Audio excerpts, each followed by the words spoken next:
here is the opportunity to be decidedly and deliberately inclusive of all parents. I agree. I would say that of all these words on the list, the only thing that I've heard be talked about in my entire life being canceled, and it's not canceled, is the word tribe. It's about the rhetoric changing. We're not failing our kids these days at all. We're just changing.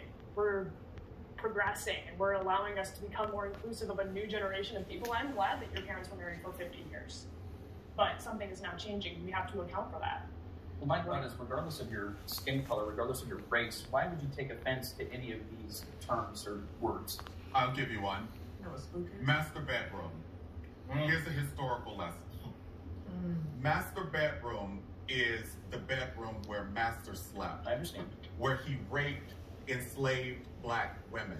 I understand. Where black women who were enslaved were his servants.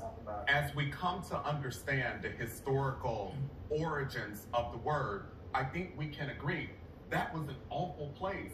We probably shouldn't call it that. Can we call it something else, like the primary bedroom or the main bedroom in a house? But we don't want to call it the place where master raped my great-great-great-grandmother. I understand, but what my point I'm trying to make is that being offended by what somebody says or by a certain term is a choice that you make.